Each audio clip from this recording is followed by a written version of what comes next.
Hello friends, நம்ம இன்றைக்கி எதை பற்றி பார்க்க போகிறோம்னா இலக்கிய வரப்போகிற எபிசோடில் என்ன இன்ட்ரெஸ்டிங்கான சுவாரஸ்யமான விஷயம் நடக்க போகிறாங்க பார்க்க போகிறோம். வாங்க வீடியோக்குள்ளே போயிடலாம். நம்ம இலக்கியாவும் கௌதம் பார்த்தீங்கன்னா இந்த பைரவி எஸ்எஸ்கேவை தான் வந்து அந்த அனாத ஆசிரமத்தை வந்து ஆரம்பிக்கிற இடத்த வந்து மாணிக்கத்துக்கிட்ட இருந்து வாங்க போகிறாங்க அப்படின்ற விஷயத்தை வந்து தெரிஞ்சுக்கிட்டு பயங்கர கோவத்தோடு வந்து இந்த பைரவி பார்த்திங்கன்னா பைரவி எங்கே இருக்கவா அப்படின்ற மாதிரி வந்து கோவத்தில் வந்து கூப்பிட்டு அவளை வந்து என்ன கேட்குற மாதிரினா ஒரு நல்ல விஷயத்துக்காக தான் நாங்கள் அந்த இடத்த வந்து வாங்கணும்னு ஆசைப்படுறோம். ஆனால் நீங்கள் வந்து எங்களை வந்து பீட் பண்ணுவோம் அப்படின்ற ஒரு எண்ணத்துக்காக மட்டும்தான் வந்து வாங்குறீங்க. நீங்கள்லாம் கடைசி காலத்தில் வந்து தனிமை இருக்கிறப்ப தான் வந்து இதெல்லாம் வந்து புரியும். ஒரு அனாதைங்களுக்கு வந்து ஹெல்ப் பண்ணுறதுக்கான ஒரு பெரிய மனசு வந்து இலக்கிய கையில் இருக்குது. அது நிறைவேற்றுற மனசு எனக்கு இருக்குது. அதை தடுக்கிற மனசு ஏன் உங்களுக்கு வந்து வந்துச்சு அப்படின்ற மாதிரி நம்முடைய கௌதம் வந்து கேள்வி மேலே கேள்வியை வந்து எழுப்பினாலுமே வந்து இந்த பைரவி என்ன சொல்கிறாங்கன்னா, இந்த இலக்கியாவை நான் வந்து தோக்கடிச்சா மட்டும்தான் வந்து என்னுடைய லைஃப்பில் வந்து இழந்ததெல்லாம் திரும்ப என்கிட்ட கிடைக்கும் அப்படின்ற மாதிரி வந்து சொல்கிறாங்க. இதுக்கப்புறம் பார்த்தீங்கன்னா சரி எங்களை வந்து அழிக்கணும்னு முடிவு பண்ணிட்டுங்க, எதுக்கு அந்த எஸ்எஸ்கே கூட வந்து கூட்டு சேர்ந்தீங்க, அவன் என்னுடைய பரம்பரை எதிரியாச்சு அப்படின்ற மாதிரி வந்து சொன்னதுக்கு உன் எதிரி என்னுடைய நண்பன் கௌதம், அதனால் வந்து இதில் எல்லாம் வந்து நீ வந்து பொசசிவ் படக்கூடாது அப்படின்ற மாதிரி சொன்னதும் பார்த்தீங்கன்னா நம்ம இலக்கியம் சும்மா இருப்பாங்களா, அவங்க கையில் இருக்கிற ஆயுதமே வந்து இந்த பைரவி வந்து கொலை பண்ண விடியதாங்க.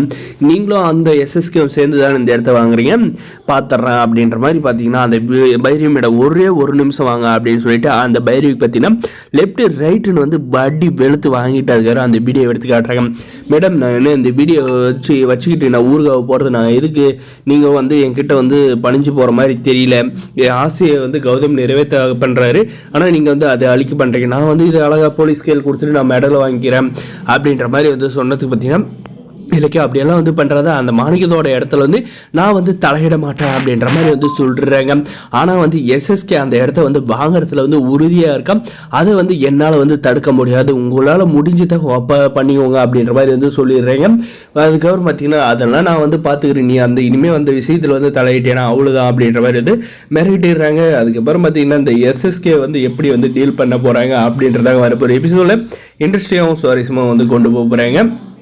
மறக்காத நம்ம சேனலை வந்து சப்ஸ்கிரைப் பண்ணி வச்சுக்கோங்க. நம்முடைய கௌதமும் இலக்கியம் பார்த்தீங்கன்னா சும்மா இருப்பாங்களா, ஒரு வழியாக வந்து இந்த பைரவியை வந்து வழிக்கு வந்து கொண்டு வந்துட்டாங்க. இன்னும் இருக்கிறது அந்த எஸ்எஸ்கே. அந்த எஸ்எஸ்கே எப்படியுமே வந்து ரிஜிஸ்டர் ஆஃபீஸ்க்கு வந்து கையெழுத்து போடுறதுக்காக வந்து கண்டிப்பாக வந்து போவான் ஆடியாட்களோட. அந்த இடத்துக்கு மாணிக்கமும் வந்து வருவார். அதே சமயத்தில் நம்முடைய கௌதம் இலக்கியம் வந்து ஆல்ரெடி வந்து டாக்குமெண்ட்டெல்லாம் வந்து அந்த ரிஜிஸ்டர் ஆஃபீஸில் வந்து கொடுத்து வச்சுருக்கனால இந்த எஸ்எஸ்கே வந்து போயிட்டு கையெழுத்து போடுறதுக்கு முன்னாடி நம்முடைய மாணிக்கத்தை வந்து கூட்டு போயிட்டு நம்முடைய கௌதம் வந்து அந்த பத்திரத்துலலாம் வந்து கையெழுத்து வாங்கி அந்த இடத்த வந்து மாணிக்கத்துக்கிட்ட இருந்து வாங்கிடுறாங்க. அதுக்கப்புறம் பார்த்தீங்கன்னா இந்த எஸ்எஸ்கே போயிட்டு கையெழுத்து போகிறதுக்காக வந்து போகிறாங்க. அப்போ வந்து இந்த மாணிக்கத்தை வந்து நீ வந்து கையெழுத்து போடலாம் அவ்வளோதான் அப்படின்ற மாதிரி வந்து மிரட்டுறப்ப வந்து நம்ம கௌதம் சார் வந்து சும்மா இருப்பாரா, போலீஸ் அந்த ஏசிபிக்கு வந்து கால் பண்ணி போலீஸை வந்து அனுப்ப சொன்னது இந்த மாணிக்கத்தை வந்து மிரட்டுறத வந்து இந்த போலீஸ் பார்த்துட்றாங்க. இந்த எஸ்எஸ்கேவை பார்த்தீங்கன்னா அங்கேயே வந்து அடித்து தூக்கிட்டு போகணும் அப்படின்ற மாதிரி வந்து முடிவு பண்ணிவிட்டு அந்த அங்கேயே பார்த்தீங்கன்னா அவனை வந்து அரெஸ்ட் பண்ணி அவன் ஆட்களெல்லாம் வந்து ஜெயிலுக்கு வந்து இழுத்துட்டு போகிறாங்க. அதுக்கப்புறம் வந்து நீ உனக்கு எவ்வளோ தைரியம்னா இலக்கியம் கௌதம் வந்து ஒரு நல்ல இடத்த வந்து வாங்கிறதுக்கு அவங்க வந்து நல்ல காரியத்துக்காக வாங்க போகிறாங்க, அதை வந்து தடுத்து நிறுத்தலான்றதுக்காக நீ வந்து அவங்கள வந்து மிரட்டி அந்த லேண்டை வந்து அபகரிக்க பார்க்குறியா அப்படின்ற மாதிரி வந்து கேஸை வந்து போட போகிறாங்க. இதில் நம்மளுடைய இலக்கியம் கௌதம் தான் ஜெயிப்பாங்க அப்படின்னு மறக்காம சப்ஸ்கிரைப்